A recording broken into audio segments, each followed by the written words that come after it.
Jesse, cue it up. Everybody in their places. It's time to go. Are we rolling? Yeah, we're rolling. Okay, let's get it done, everybody. Let's go. Hey, Ragan, how's my hair? Is it okay? Poxy, they can't see you. All right, come on, let's go. Let's do this, people. Poxy, start on page 4. Get the Here we lines go. right this time. Right, I got it this time, I swear. 4, 3. Come on. It's time for the Ghost of Hollywood.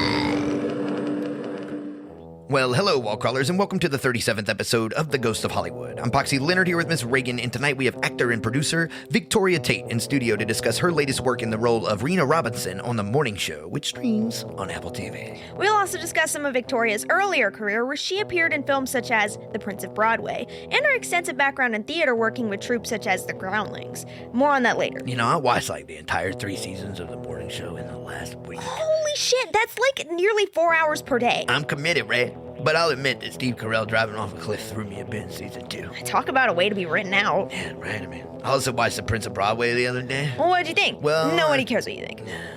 Well, hang on now. I mean, have you seen it? Yeah, of course I've seen it. I will admit, though, it was my first venture into Sean Baker's work. Yeah, he has some great movies. I mean, this one was definitely shot as uniquely as some of the other ones I've seen, too. Well, how so? Well, it had a sort of reality or verite aesthetic to it. I mean, very gritty sort of feel, you know, my kind of movie. I've seen Tangerine, which he shot on iPhone, and then there's Florida Project, which was a documentary broadcast kind of look to it. Like, it's a movie, it's a narrative, but it kind of has that look to it, very realist. And I don't know exactly how that was shot, so I can't speak to it, but they're all great stories, and, you know, when you get so sucked into the story, you don't care, like, even the medium it's delivered through. And I'm not, like, speaking down the medium, they're actually really good here, but, you know, to be creative and take those creative efforts, and it all still works out, and you're like, man, I didn't even notice the story was so good. That kind of gets you going. You're so articulate, Poxy. Yeah, I try, Regan. I'm embarrassed. Well, try hard. Yeah, so let me do that. Hang on. Well, actually, Clear your voice. Yeah, no, but I was thinking, do you think we could start our own morning show, Reagan? You're barely allowed on the air during late night, Poxy. That's true, but I could dream, can't I? I mean, you know, Yeah, sure. Lay yourself down however you feel like. teenagers are so cruel. They're so cruel. You just wish you were a teenager. Leave me alone, Reagan. Lennox, get this man a tissue. Here you go, Poxy. Thanks, Lynn. I appreciate it, little buddy. And it's time for a quick break right here on The Ghost of Hollywood. I'm Ms. Regner with Poxy Leonard. Stay tuned because when we return, Victoria Tate will join us on the air. That's right, wall crawlers. Wall crawlers. I can... Whatever. You know, y'all know my... Don't go anywhere because we will be right back. Really? Not my best work, I'll admit. You're killing me, Poxy. Interested in television or movies? Then check out The Ghost of Hollywood for the best in cinema-related podcast at theghostofhollywood.com or wherever you get your podcast. Welcome back to The Ghost of Hollywood. I'm Poxy Leonard here with Miss Reagan, and joining us on tonight's show is none other than Victoria Tate, well known for her role as Rena Robinson on The Morning Show. Victoria is also no stranger to the world of theater, having worked extensively with various troupes throughout her acting career. So you've had extensive training with many studios, notably the T. Schreiber and William Esper studios in New York. So, following your degree in creative writing from Emory University, can you tell us about your journey into acting after college and what inspired you to pursue this career? Well, it's kind of an odd way of getting into it because there was a lot of resistance involved. I was always, as a child, a sort of natural performer. My parents, I'd come home from school and they'd be like, "Do your teachers today. Like, we want to see it." And so I've always been like a really good mimic, and performing was sort of like a thing. And my mother was an actress. So she, of course, wanted me to pursue acting, but she really put a lot of sort of pressure on me. And I think I was a little too young to be being sent around the city for auditions for Clorox commercials, like things like that. When you're 11 or 10 years old, it's like the last thing you want to do. Or at least for me, it was the last thing I wanted to do. I wanted to spend time with my friends. I wanted to do sports. I was like definitely not interested in sitting in more waiting rooms and, you know, getting 30 seconds in front of a camera. So I resisted for a really long time. And I think, you know, I sometimes like am mad at myself for that because I think, oh, wow, if I had really just been more into like the boring business of acting at a younger age, then who knows where my career would be now, you know, like a lot of child actors really get such a huge head start. But I was just very resistant to it. I thought, this is so boring. Acting is so stupid. I remember having these thoughts about how acting is the stupidest thing in the world because they're just literally saying other people's lines. That was sort of like my teen years. I started feeling like writing was more how I wanted to express myself. And I felt like once I started writing dramatically in college and I was writing screenplays for my thesis in college, I felt even stronger about writing and how that was the more creative way to express myself as opposed to acting, which felt very thin compared to writing. And so I kind of just scoffed at the acting process. And it wasn't until my mom, who for most of my life had breast cancer, was getting to her final years with breast cancer, that I guess she became a little softer. She wasn't as controlling in certain ways. And I started to rekindle those feelings of wanting to perform. And I remember after college, the one rule my parents had, because I was, of course, going to move right back in with them in New York City. I'm from New York, so it was like impossible to find a place immediately. So I was just going to move back in with my parents, and I needed to get a job. And it's very hard to find a paying job as a writer. I don't know if anybody that's like brutal. here Yeah, I know. has tried to do that, Yeah. but especially a writer who has no experience. And so, here I am just out of college, and I was desperate for a job. And the first job I got out of college was at Sony Pictures Classics, which is That's not a bad start. It doesn't sound like it anyway in title. No, it is one of the greatest. I always tell people, if the film industry is like a funnel and, all the creatives are sort of at the very widest part, the top, a place like Sony Classics is sort of right at the bottom, whereas like the movie theater is the final, or like the streaming service or whatever is the point at the bottom, because that's how the world gets to see everything. So I sort of started at the point. So it was an amazing sort of bird's eye view of the entire industry and the creative process. My job, I was the assistant to the senior vice president of acquisitions. So on a regular basis, we would get submissions, like whether they were actual cuts of films or scripts or, pitches or whatever. And I was sort of like the first person who had to sort of go through them, decide whether they were worth putting on my boss's desk. Was that like extensive? Those kinds of things. Was it extensive as far as like having to, and was there a lot of pressure in the review of looking at that and kind of saying, did you would have to be pretty confident to make those decisions, so to speak, right? Looking back on it, I'm amazed that they gave a just out of college student that job, because it does feel, like a really important job. But you realize pretty quickly that they already have pre-established relationships with so many filmmakers that the ones that are coming in blind, just coming in, those are not really going to be taken seriously. But there were times when like a connected director who has a relationship with Sony Classics would just send in their most recent idea and those kinds of things. And I would be like the first person who would get the phone call. So it's like I would just, it was really more like I was a messenger in many ways. But it was an amazing opportunity. And of course, it was not a long-lived one, because it was really just an internship. It was a paid internship. And I needed another job. I was like desperate for another job. And so then I got another job at a production company called Moxie Pictures, which I don't know if you guys have heard of it. They mostly do commercials. Okay. But they're based in New York. And at the time, they were representing Wes Anderson, Errol Morris. It was like all of the sort of top filmmakers of like really intellectual and interesting and artistically creative movies, they were the production house for them. So like the in household commercial auteur, world. so to speak. Kind of like the household name auteur. Yes. Following you. And Okay. so like Wes Anderson was doing a Dasani commercial when I was working there. It was just, and it was a $3 million Dasani commercial. Is it and as at the abstract time, as you'd imagine it? it was insane. I mean, like the set design, you know, I don't even remember having seen the final product, because at the time when I was working in that job, everything is just, there's so much coming through the door.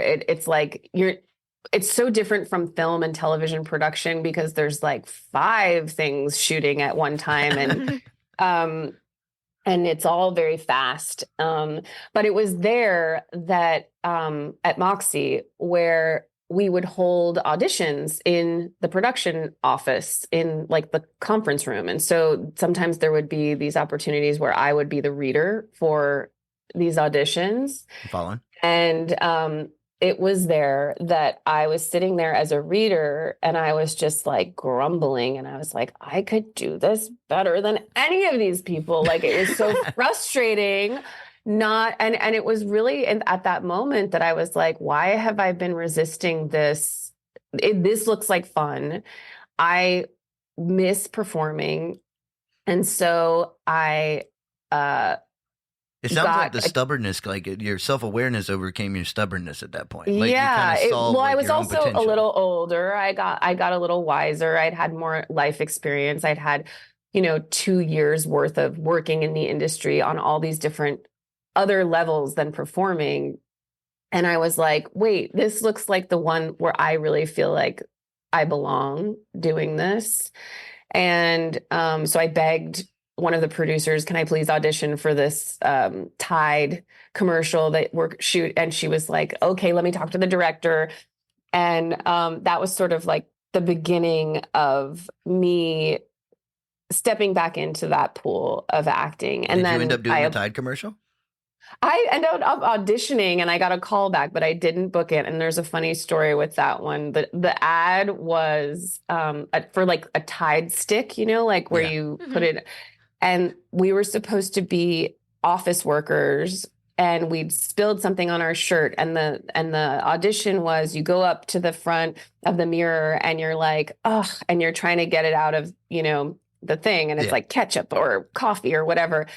And I, at the time, had just started acting in a program, like an acting school.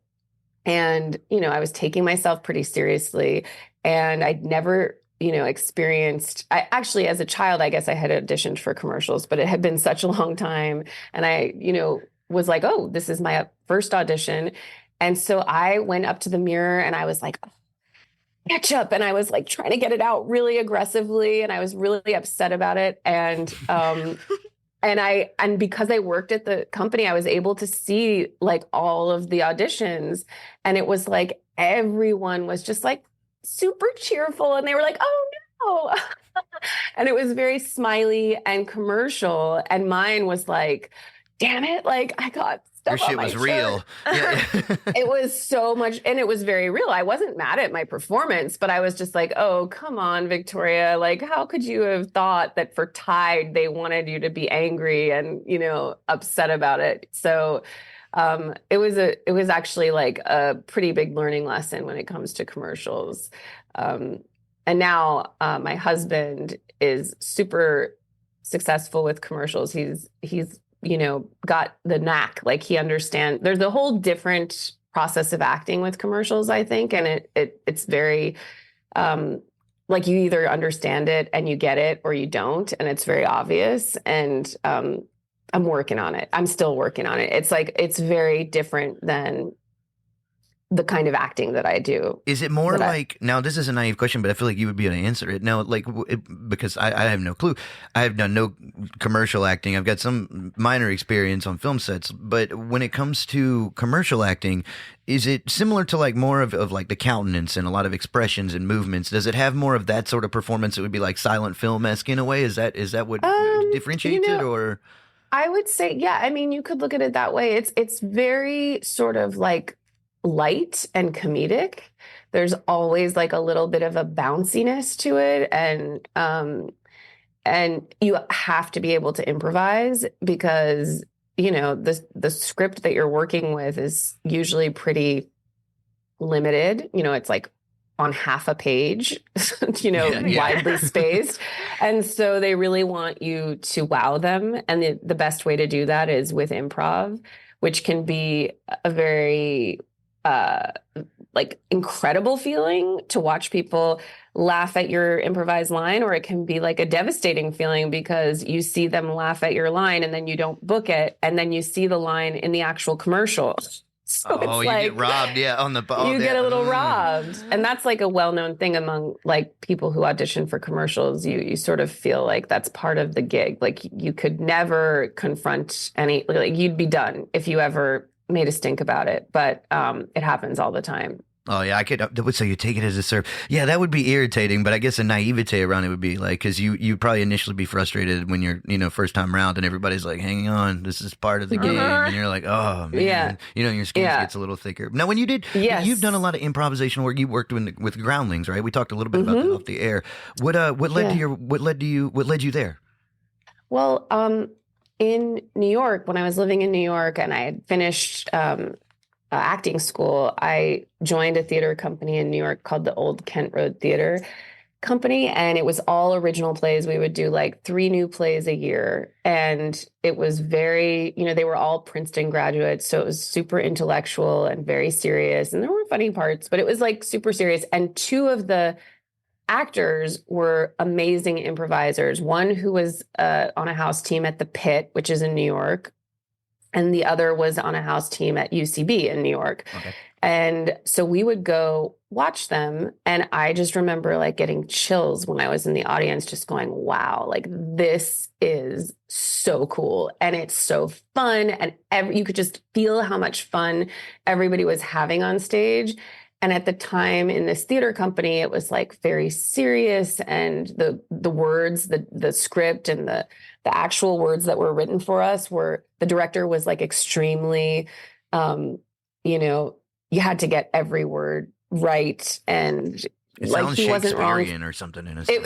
It might as well have been like the sentences that we were saying basically were iambic pentameter. I mean, no, they weren't, but it was just so rigid. And even though I felt very creative, I just felt very, you know, stiff. Like I really wanted, but I thought of myself as I just don't have that ability, because I was sort of in the audience watching my friends do it. And I it looked like, I don't know if you've ever been to an improv show, but it really feels like magic when you're watching these scenes develop out of nothing. And you're like, I can't believe they didn't rehearse this. Like, because that's the thing about theater. Like, you know, the difference between theater and television or film is the amount of time that you spend rehearsing. I mean, like 90% of like the time you spend on a play is in rehearsals. Like it feels like that at least. And so I just felt like these people improvising have a different gene or skill or like something that I just don't have. But you felt seem like you have such a knack for comedy in a way. Yeah. And I was too embarrassed to start and try in New York. So it took me moving to LA many years later to feel like, okay, I can sort of start fresh here. Nobody knows me. I'm going to test it and see if I like it. And the first place I did improv was at UCB, and I like loved it. It was so fun. And it just became sort of a chain reaction of like trying all the different theaters in LA. So I did Groundlings and the Pack Theater, which is another smaller theater, more indie, I would say. But yeah, I needed to feel like nobody knew me, because I felt like the people I felt like the people I knew who did improv in New York, like they owned those places, and it would have been, I would have felt like I was imposing on their territory kind of. And there's like, I get what you mean. Like there's not a lot of room to grow, so to speak, is Yeah. how you're describing it. Like there's kind of already, if there's an establishment in place and you almost, and I don't Yeah. mean to put anything into perspective, but, or from my end, because maybe I'm wrong, but it seems like rather than having to kiss the hands of the royal we at times by going, hey, I'll work through the ranks long term, you're like, maybe have an independent mind. I kind of want to do this and I want to fast track Yes. some things with doing the hard work. And, if any of your listeners or you have ever taken an improv class, it really does kind of like, a lot of people are from the business world or, advertising or something. Like, people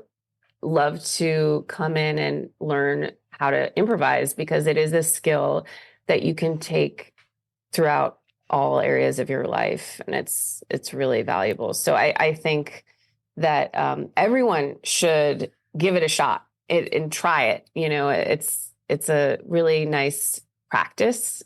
And it keeps your brain fresh, I think, and active. So I'm glad that I let myself try it. And then I realized quickly, or not so quickly, but after a couple of years, I was like, oh my God, there is like a whole thing about improv that is stressful for me. And I love it. But in this world of like Groundlings and these theaters where there's a sort of a system and a method in which they improvise, I still felt like it was constricting kind of.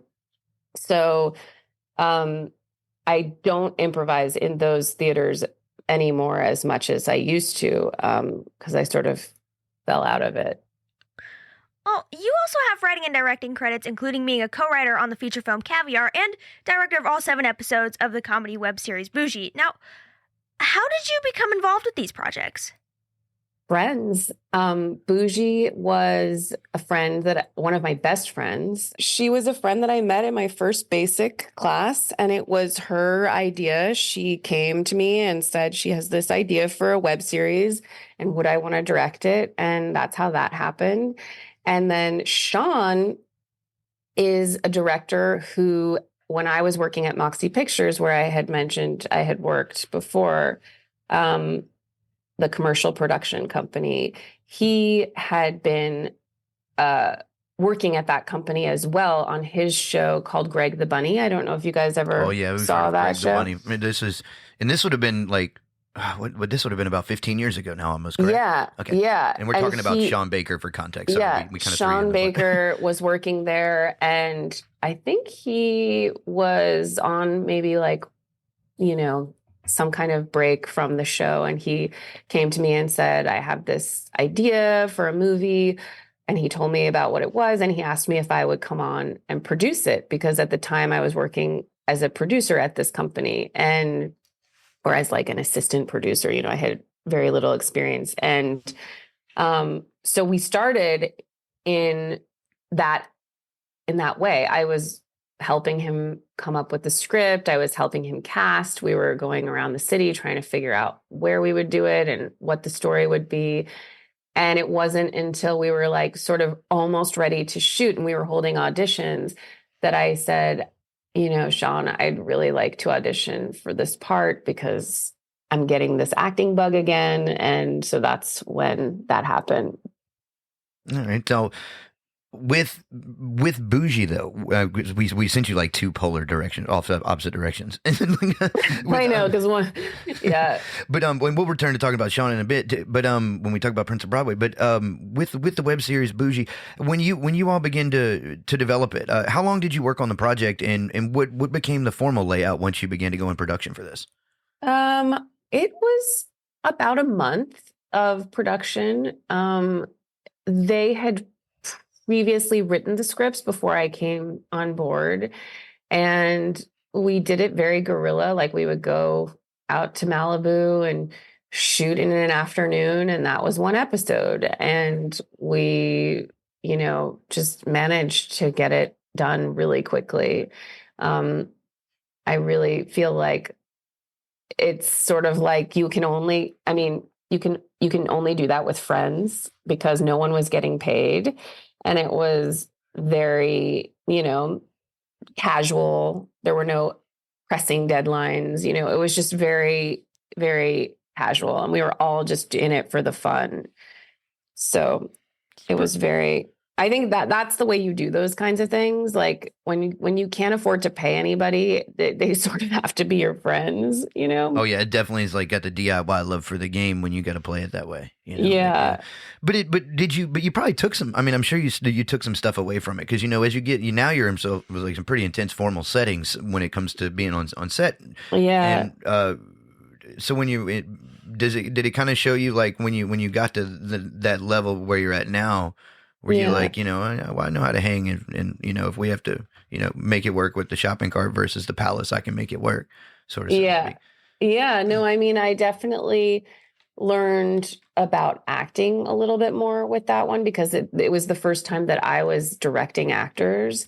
And, I sort of always thought like, oh, directors, like, they don't know how to talk to actors. They really, there's like this always, you get line readings and, you're just dying for the kind of language that will make something make sense to you when directors are giving you notes.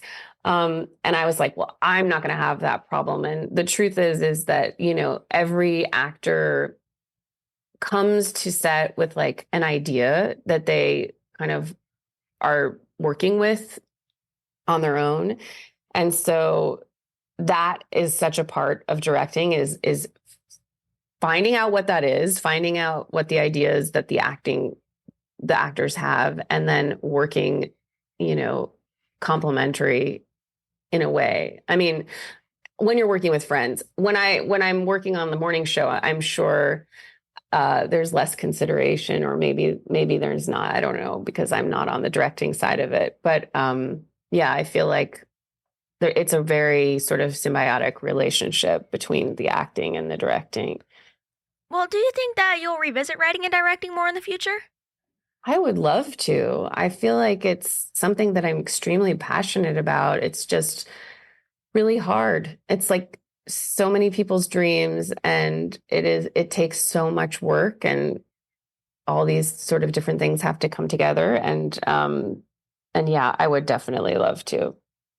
Now, do you have the chance to know you've been working more in television? If we play with the hypothetical or the ideal for just a minute, do you think you would be more interested in working or writing, directing a feature, or now that you've been into television, particularly like streaming series, would you be interested in working behind the scenes in that role if able?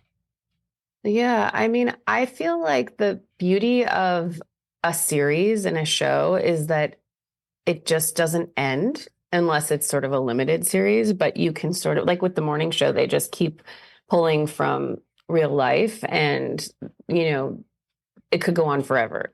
Literally, that show could just keep going forever if they just wanted to, Oh, yeah. So in many ways, like, that's more appealing to me because there's no end to it. I mean, it obviously they do end at, times, but you have more longevity with a series. But I love features because it's like a creation. It is like a finished, polished thing that gets, a lot more attention, I think, than a series. And it's more of a clearer sort of message. And I feel like it's very rare that I feel like a TV series is like a piece of art. Whereas for the most part, when I see a film, I consider that a very serious piece of art. Let's talk the morning show now. A lot of our audience, obviously, they're going to recognize you from your portrayal of the character Rena Robinson. Now, Apple TV, this is a big series for them. How did this role land on your plate? Because I know we're going to go back talking about your earlier stuff later, but fast forwarding for a minute, when did all this come about? Well, it was in 2018. I'm pretty sure that's the year I can't believe it's been that long ago. We were on set the other day because we just started filming season 4, and one of the sound people was saying, "Can you believe it's been 8 years since we shot day 1?" And I was just like, no, I cannot. That's insane. So it is, or did he say 6 years? I'm so bad at math. 6 years. Well, if it was 2018, it was 6 years. You're good. Either 6 way, years, it's a while. I knew it was 2018, but yes, it's 6 years. That's right. Yeah, I'm super bad at math. This is why my husband does our taxes. But yes, the audition came, and it was with Vicki Thomas, and there were 2 rounds of auditions in her office. One was like very basic, like a very simple scene with, you know, a very assistant vibe, you know, like so-and-so's on the phone, stress. And then there was the second audition, which was really exciting because it was like much more in depth about my character. And it went into me and my desires for having a child, but not being able to do it because I work so hard. And it was like a very long monologue, and I got very excited. I was like, oh my gosh, my character is going to have an epic storyline. Like, oh my God. And I was like, so excited. And then there was a third round of auditions where it was in the studio, and that was extremely nerve-wracking. I remember being so nervous. And it was like the executive producer, the showrunner, the casting director, a bunch of other producers in this tiny room. And I think that was it. There were 3 different auditions. And when did you know you got it? I think I knew for certain like 2 weeks before we started shooting. Oh wow, that was quick. Really soon. Yeah, and that's the way I think for the most part these shows work, is that they have the series regulars in place, and they have the stars in place, and then when they're casting the smaller roles, it really comes sort of at the very end. That makes sense. Now, but I wanted to speak to asking about like the inner, like the stories within the characters and pursuing that. Naive question: is there ever, and has there been throughout like production on the morning show, avenues? Obviously, I'm assuming here that you shoot a lot of content that doesn't always make the or make the screen. So, are there some avenues they've pursued with characters that haven't actually come to fruition on camera? And are you all as actors left in the dark on that if you're not in the creative editing process, like the decision of that? Do you kind of have that sort of, all right, I got to film this, my story came up here, but is it going to make the screen or not? Is that ever the case? I'm sure with Jen and Reese, they are privy to what's going on, and I'm sure they even have a lot of say in what happens with the storylines. But for me, I find out when I get the script. It is like people are always asking me, what's going to happen in season 4? And it's like, I have no idea. I don't even know once we start shooting season 4 what the whole thing is, because I get scripts one at a time, and that's how I find out what's happening. So I have very little influence on what happens. It was stated in a previous interview that you had actually shot 2 episodes where you were Billy Crudup's assistant, but those were cut. Can you give some more insight into this? Yeah, it was right before the pandemic. So we started shooting season 2? I think it was season 2. Yeah, it was season 2. And I guess that was the shift that they were making. Was that before you became Mia's assistant, like after yes, Black's fired? Yes. Okay, and right. So they shot 2 episodes, and then they got rid of them when the pandemic happened, and they rewrote the first 2 episodes to sort of involve COVID and the pandemic. And that was, I think I liked that they did that because we were all going through it, but some people feel differently. I know people. Well, how do you, I didn't mean to interrupt you, but how do you shoot it? How does it work when you're going through this in real life simultaneously to working it out on the show? Is there a lot of reaction with the writing team? I mean, it almost must play out like a real life television, like morning show in some ways on set. It does. It definitely does. It's very fun to see those little things happen. Like when the producer, you shy away from like no topics. I mean, everything from the war in Ukraine, there's the Vegas shootings, COVID-19, there's all kinds of stuff that's thrown in that's very relatable. And when you watch some of it now, like especially like early parts of season 2 now, it's kind of trippy. You're like, whoa. Oh yeah. Yeah. It's really, I like that they do that. I think it's really cool because I think it's nice to see real stuff portrayed in a way, to see like what goes on behind the scenes, because we don't usually get to see that. We all saw a ton of news during that time, and we didn't get to see what was actually happening behind it all. All right, and it's time for a quick break here on The Ghost of Hollywood. I'm Poxy Leonard here with Miss Ragan, and we are speaking with Victoria Tate. Stay tuned, because after this short segment of the Cinematic Dumpster Fire, where Simon likes to break things up and tell us a little campfire story while everybody takes a studio break in here, and you can learn about the historical disasters of filmmaking. We'll see what he's got in store for you, so stay tuned for that. Following that, we'll be back with Victoria to continue our discussion on the morning show and her role as Rena Robinson. So stay tuned. You are listening to The Ghost of Hollywood. Interested in television or movies? Then check out The Ghost of Hollywood for the best in cinema-related podcast at theghostofhollywood.com or wherever you get your podcast. When it comes to making movies, anything can go wrong. And tonight we're here to discuss that on the Cinematic Dumpster Fire.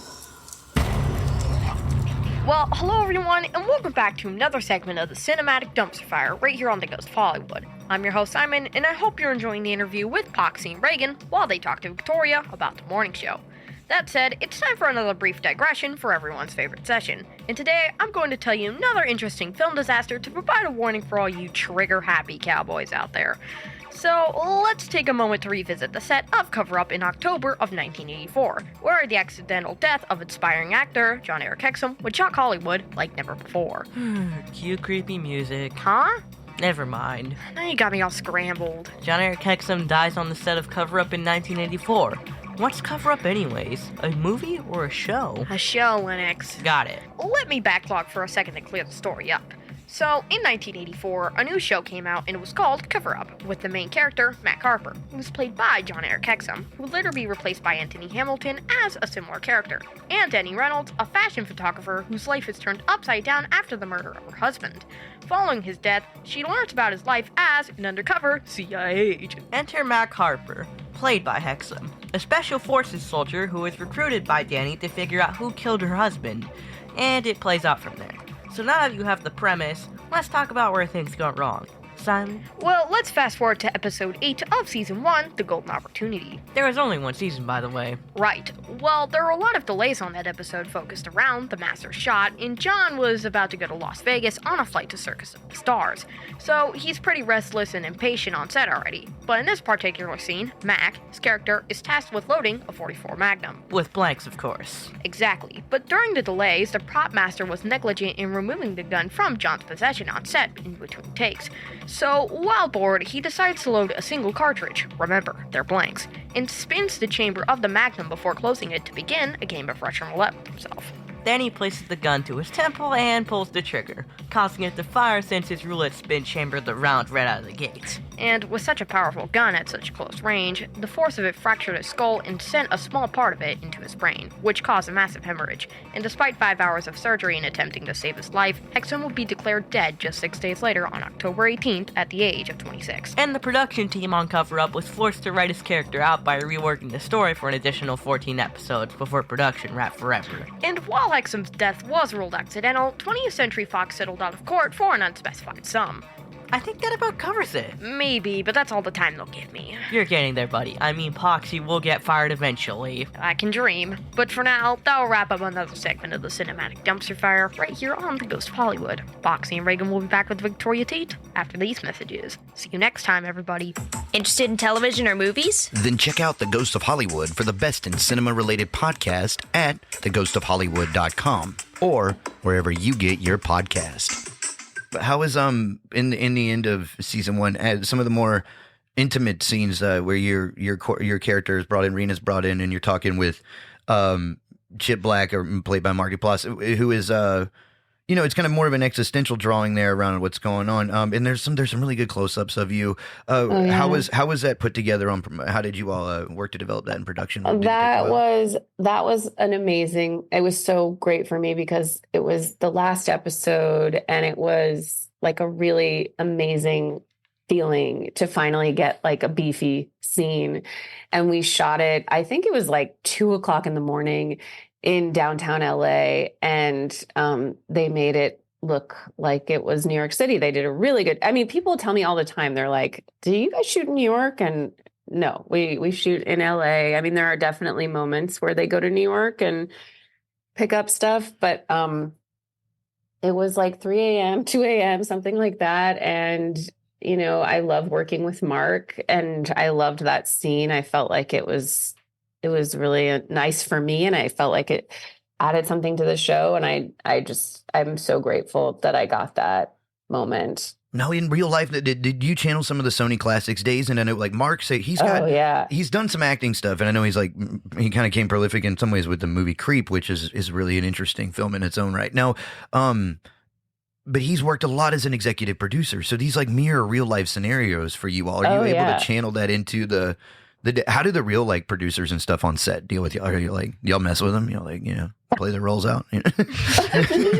You know, it's funny. It's like they're very hands off I mean, Mimi Leader is one of the executive producers. So but she's also one of the directors. So like the main director. And so she's probably the person that we interact with most. But the only time I really see the other producers are at table reads or events, because they're not butting their heads in. They know that it's a creative process, that the writers are kind of running the show at that point when we're on set. So it's rare that I interact with them. Well, in an interview with The Sun in 2023, you spoke briefly about the writer's strike that was going on at the time and the impact that this has had on filming the morning show. So, were there ever any concerns that the show may not continue during the writer's strike?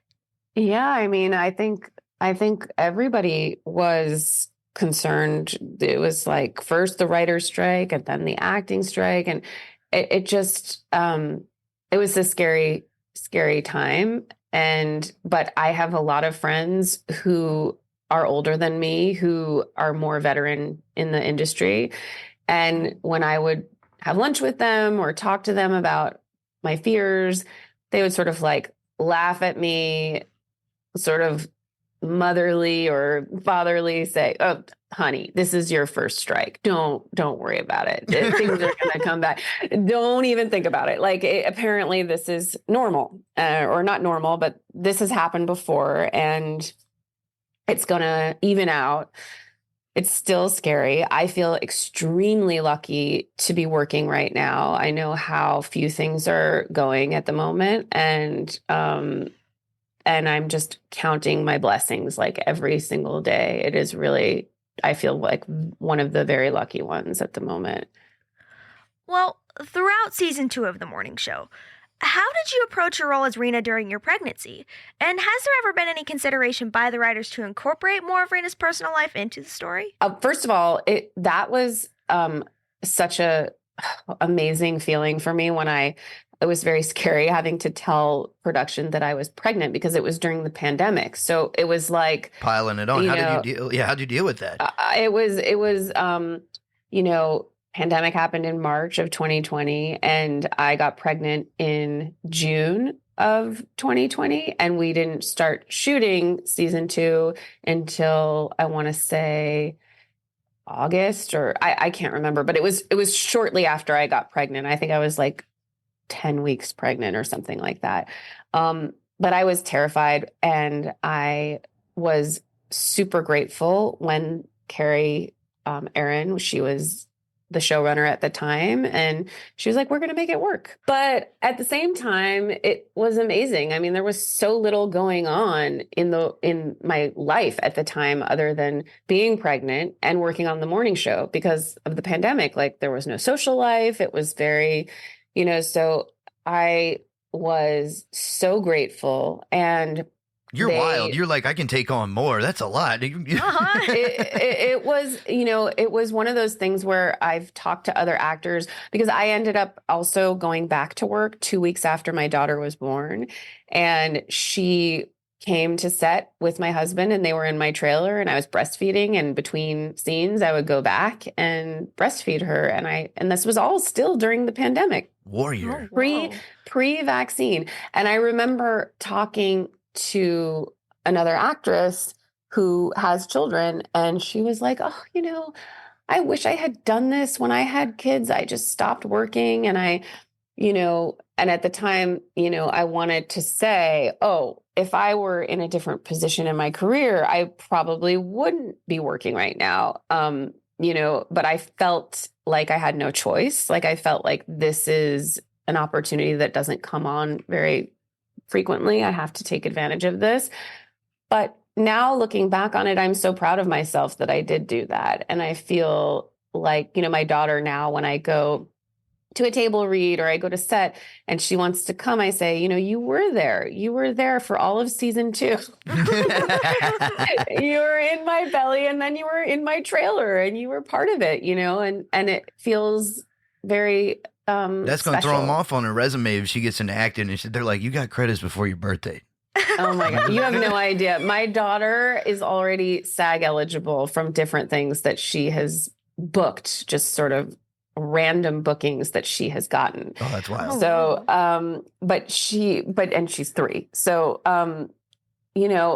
I feel extremely lucky that I got to work, and I feel like it gave me a lot of strength and confidence to know that I can do that kind of thing because, there were a lot of doubts in my mind about how I would feel and whether I could even stand up and like all of these kinds of things. And I felt like it was an amazing feeling to have done it and to have succeeded in doing it. And, the wardrobe department had made me a pregnancy suit that I wore from the beginning. Oh, so are you saying to emphasize it earlier on? Yeah, so that because the whole show took place in, I think, 2 months, like in the story world. Did they? How far along did they put you in the pregnancy suit? So they put me because they did the math. Like at the time, I didn't even because again, my math is so bad. I didn't understand. Production is so wild. I didn't understand what they were doing. They were like, okay, so we're going to have you in a suit because your due date is da da da. And I was like, okay. And so I get in this enormous suit where it was like in my last. It matched my last month of real pregnancy. So it was this enormous suit that I wore the entire season. There was only one episode when I actually didn't have to wear the suit because I was that pregnant. Was it uncomfortable having to wear it? The suit? Yeah, it was, it's like you're already pregnant. You're already feeling extra weight. And then there's this like massive thing that's making it even more heavy. And then also you have to get wired through there. And every time you have to go to the bathroom, you have to take the whole thing off. And, but it was really great because when I went back to work 2 weeks after, I just put that suit back on and I didn't have to worry about body, feeling not ready or not back to my old self because I didn't have in the world. I was still pregnant. Yeah, I mean, that's so wild. Now, let's go to revisit your earlier career. Now, I know we brought up Sean Baker a bit earlier, but one of your earlier feature film roles you acted in was The Prince of Broadway, which Sean directed. Now, he's known for his unique style of filmmaking and his unbounded interest in heavy-hitting themes, especially, I mean, there's movies like The Florida Project, Tangerine, they're out there. And of course, he just recently won the Palme d'Or. Now, what was most significant for you about working with him as a director on The Prince of Broadway and then again on Starlet a few years later? Well, one of the great things about working with Sean is that he loves to improvise. And so much of what we did was improvisation. And, as I said before, I started working on Prince of Broadway as a producer. So, I got to work with him in the research of the film, in the casting and searching for, we wanted like authentic, actors who could play the role of. Whose baby was that? And that was the woman whose baby it was actually the woman who played the mom in the movie. The one that gives him up on the stairs? That was really her child? Oh, wow. That was really her child. And she's amazing. And that kid is now like 18 years old or something crazy like that. And yeah, I mean, Sean is such an auteur and he is such an incredibly dedicated worker. Like the man never stops working. And getting to work with him and, just being his friend is just so inspirational. I really feel like if you want to see what an artist is, like, go look at Sean Baker. Like, the man is unstoppable, and he is like, he just has his own thing that he does, and so recognizable. And I'm sure people are going to start copying it. It's like cinema verite. Like, it looks like documentary. It's the kind of, It's that's real, but like in The Prince of Broadway, the one thing that's really awesome about it is like Sean Baker is able to, and you all in this movie particular, I felt is one of his earlier films, are able to deliver a story so real and effective that it caters to the style in the medium that it shoots through. Like you're not really having to see the aesthetic isn't pretentious at all. It's very much you're there. Was it? What were some of the scenes that you had to shoot were challenging? I mean, you have a relationship with an older man in the show, and then of course that leads to where it's kind of like a green card sort of situation that you, as you see, your character seems to age and wants to get out of. How did you approach developing that character at the time? Well, I just kind of thought of her as kind of like a party girl, somebody like who is young in her 20s and just like wants to have fun. And the thought of this older man tying her down, trying to get her pregnant, I think that was sort of like where we went with that scene, the sex scene that we had is I was grateful that the set was small and closed and everyone was respectful. And I felt completely comfortable. But yes, I definitely infused my character with that party girl, independent, fiery character who does not want to be held down by an older man. Well, did you take more of an improvisational approach to this role? Yes, that role was, for the most part, there would be like bones of the story, like bones of the scene that were explicitly said, like, okay, in this scene, you're going to leave him. Yeah. But that, how it happened was all improvised. And at the time I was studying Meisner at the Esper studio in New York. And one of the things that they do in Esper training is repetition. And that, I don't know if you noticed in some of those scenes, there's a lot of repetition in in many of the improv scenes because I was sort of like getting to it, Okay, but elaborate on what you mean. What do you mean? Well, one of the exercises in Meisner, the Meisner technique is repetition. So it's like if the lines are, I love you, and you're in the scene with me and I say, I love you. And you would say, you love me. And then I would say, I love you. And you would say, you love me. And you just keep repeating that until you find a new thread, a new meaning. And so, it's a really great way to find like the true emotions in a scene to just like get there because you're sort of sitting with what's being said to you. So you're playing it out. You're playing it out till it hits right. You're kind of seeing the inflection points and then the overall emotion. Right. I understand. And did this factor in primarily when you were playing Rena in the morning show? Not really, because on the morning show, while there is sometimes moments for improv and things like that, it is pretty, the script is solid. They want you to say, there's a script supervisor. If you get, a word wrong, they come up to you and they say, actually, you're supposed to say it. So it's pretty tight. Like, what about that? Say, there's that one scene in season 1 that's pretty intimate around the table where you all are drinking, and it's like, there's a night where everyone goes out. That's a pretty intricate scene for your character, and then all characters involved because it infuses the relationship. What was it like in real life shooting that actual That was scene? a fun day, actually. We shot on location for that one, which is unusual for my character. My character is usually in the office, so it was at a real bar in downtown LA, and it was fun. Like, it was like we were all out with the girls, and except we were all mic'd, and there were, lots of people standing around with lights and mics. It was like, but it was fun because it was like my character didn't really get a ton of scenes with Reese. So it was one of the first times that I got to work with Reese and Gugu, and it was a really fun day. I remember. Do you have positive? I guess you've enjoyed your experiences. I mean, some of your social media reflects you've had some pretty good experiences with Jennifer Aniston and Reese Well, Witherspoon. I am definitely, not a very frequent social media poster, but when I do post, it's always about the good stuff because I'm sort of uncomfortable with social media. I don't really know how I want to approach it, and I've sort of been staying back.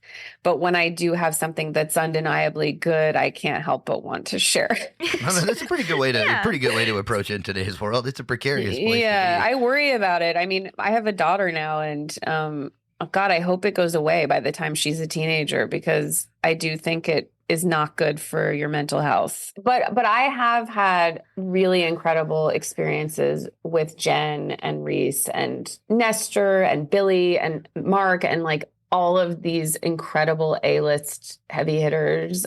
I've had all incredible experiences, and like I know that you guys wanted to know if I was nervous when I started working on the morning show. And I was, and I'd never worked on any kind of production like it. And I remember being in my trailer just like, oh my God, am I supposed to shake their hands? Like, do they, should I introduce myself? Like, I just didn't know working with this level of celebrity, like how I should approach it or whether I should even approach it. And when they brought me to set, they were in the middle of shooting a scene between Jen and Mark, and the AD sort of just like told me to stand in a corner somewhere and be quiet and wait till they were done. And they called cut, and Annie, the AD, goes, okay, everyone, this is Victoria Tate. She's playing Rena Robinson. And everyone, I mean, there were like 100 people in the room. They all like looked at me silently. And then Jen made a beeline for me with her hand out, shook my hand and said, you were so great in your audition. And it just immediately dispelled all of my anxiety. And then, of course, Mark came over and introduced himself. And she sort of spearheaded how people were going to treat me. And it was incredible. It felt like, she was my friend already. You felt welcome. It probably allowed you to feel comfortable to do your job. Yes. It's the way that anyone would want to be treated. So it gave you a good example of, how, I mean, I guess that kind of sets the morale for the show, so to speak. Totally. And now I'm on my 4th season and there are new people coming in, and I always make a point of going up to them and introducing myself and having a conversation with them, because I remember how it felt just coming onto this massive set where I didn't know anybody and I didn't know how, And they give you like the new kid in town treatment in school. Yeah. That's pretty wild. All right, now, how is your role in the morning show? But before we go, how has your role in the morning show impacted your career, and where has it opened up new opportunities for you? Yeah, I mean, it felt like such a huge break when I got it. I mean, it's what got me my agent at Buchwald. I feel like now I get better auditions than I used to for like better parts, more kind of series regulars, as opposed to the smaller parts that, I was getting before. But I feel like there have been so many roadblocks since I booked this show. It's kind of crazy. Like, I'm like, is this real life? Like, does this happen with everyone? It's like 2018, I booked the show. We had this incredible premiere in October in New York City and in 2019. And then 2020 March, the pandemic hit. Okay, well, there's one big one. Then, the strike, the writer strike, then the actor strike. And now what is it? Interest rates are really high. I don't know, but it's just like, it just keeps going. And I just feel like it's like there's so many things trying to get me to give up, and something in me, who knows whether it is stubbornness like before, where it's just like, I don't want to be told that this is not going to happen. It just keeps me going. And gratitude. It's going to pay off, definitely. I mean, it's already paying off for you. I mean, at least from our perspective as outside observers, it seems as if it is. Yeah, I feel like someone when I first moved to LA told me, he's like, there's a little secret about LA. Someone told me, LA is like a deli and everyone gets a number, but they don't call your number in order. So a lot of people say, well, this is a messed up deli. I'm not going to shop here. And then they leave, but if you hang on, they'll call your number eventually. And I feel like they've called my number and I've gotten in and I feel so lucky and I'm working and I'm, extremely grateful. And I'm just sort of like realizing, well, there's still a long way to go. There's a lot more I want to do. Do you have a specified target, so to speak, to stay with television, film, or you want to pursue writing again? Or you just kind of, where's the path that you see yourself on now that it seems to begin to solidify for you?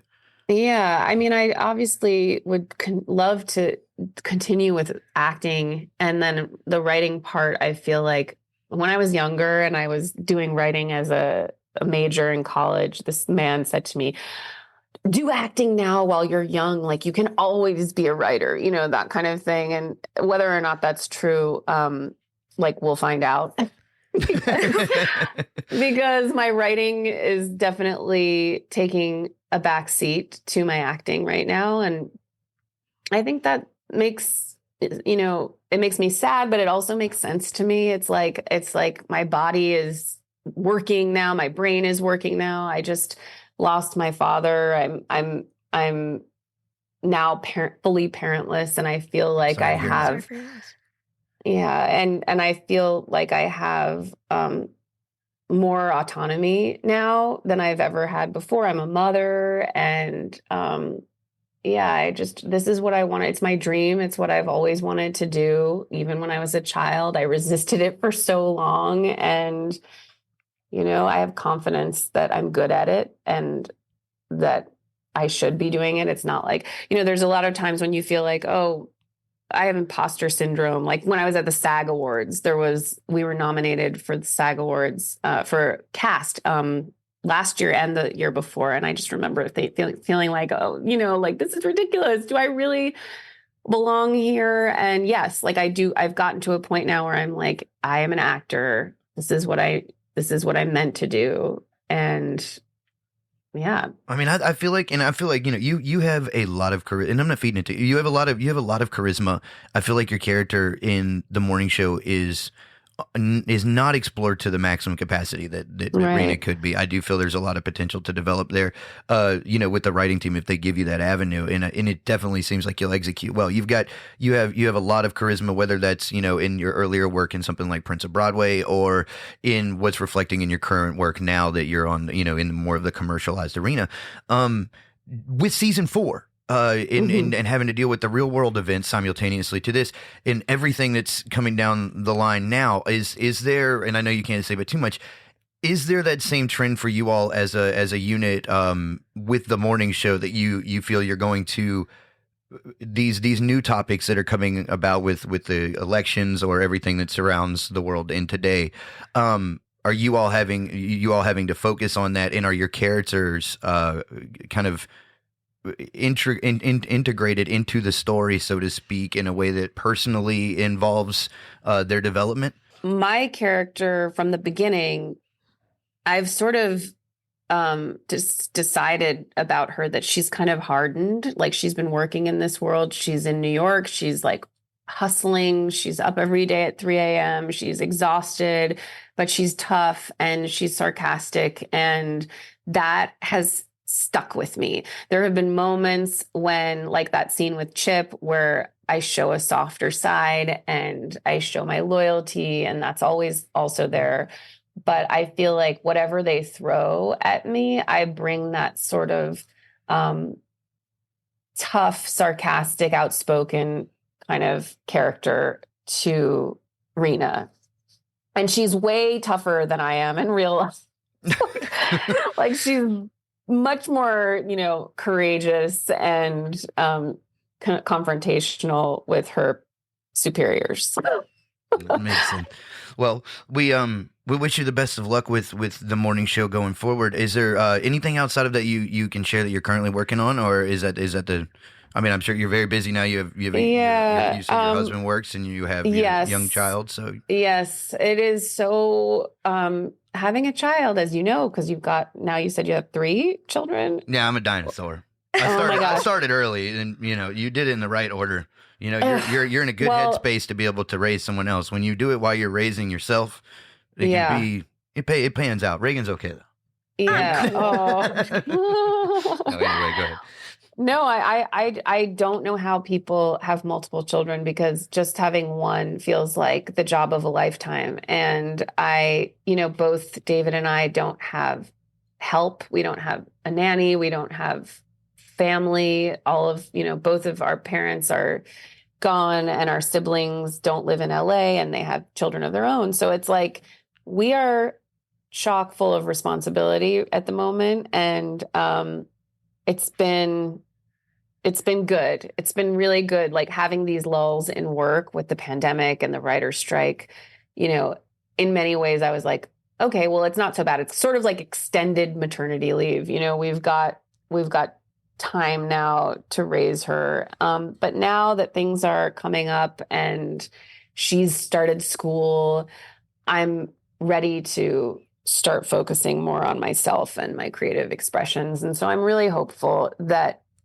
I can sit down and write something soon and have the time and focus for that. But yeah, I'm just in a state of optimism and hope. That's where I'm at right now. All right. Well, Victoria Tate, we appreciate you coming on The Ghost of Hollywood and taking the time to speak with us. Thank you so much. Thank you so much. You guys are amazing. Interested in television or movies? Then check out The Ghost of Hollywood for the best in cinema-related podcast at theghostofhollywood.com or wherever you get your podcast.